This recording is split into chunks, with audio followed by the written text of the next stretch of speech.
Ito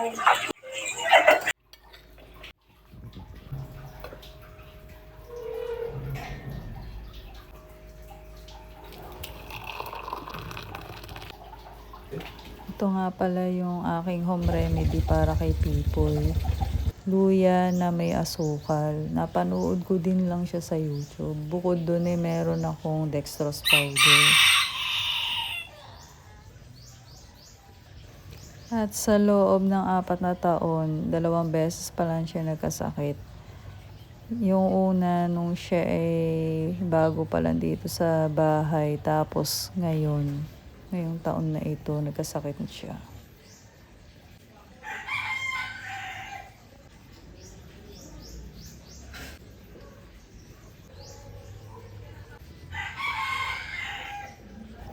Habang pinapainom ko si Pipoy ng luya na may asukal, sabi ko sa kanya, "Bibi, hinahanap ka na ng iyong mga ibon na kaibigan at manok."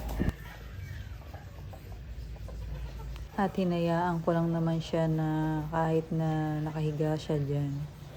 Kapag ka naambon pinapasok ko siya. Kasi nga gusto niyang tatambay dyan. Kasi nga yan naman talaga ang tambayan niya sila. Nang makita ko nga na medyo may ambon na akin na siyang ipinasok. At ito nga pala ang aking tanghalian. 2 saging. Tapos lumabas uli siya. At gusto niya talaga nakatambay doon sa labas. At itong asim na to kaiingay.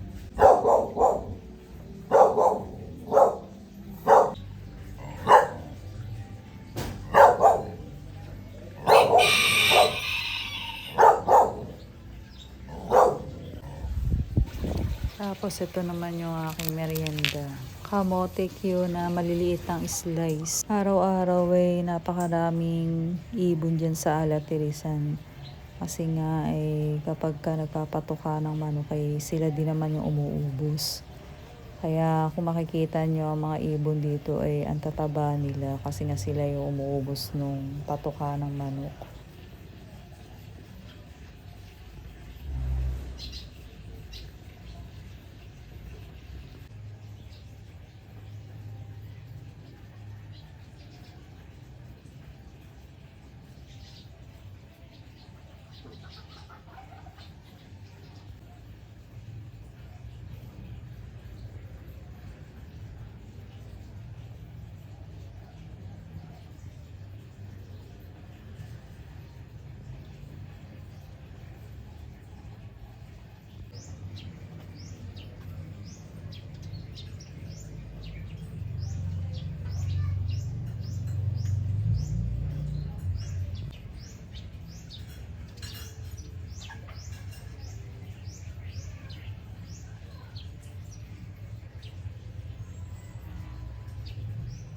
At ito na nga, alas 5 na ng hapon, kabibilis ng oras. Kanina umaga lang bumangon ako ng 4:30 alas 5 na agad ng hapon.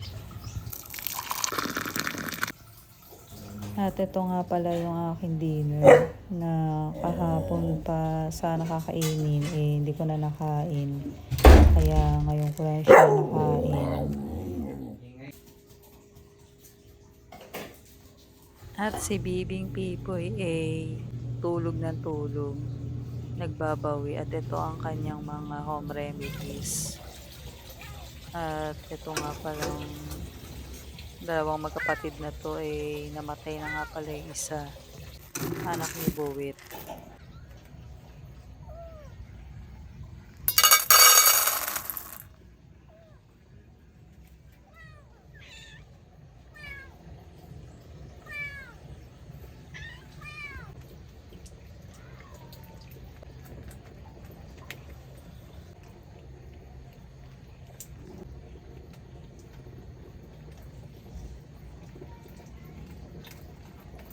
So, ayun lang ang aking kaganapan sa buong maghapon.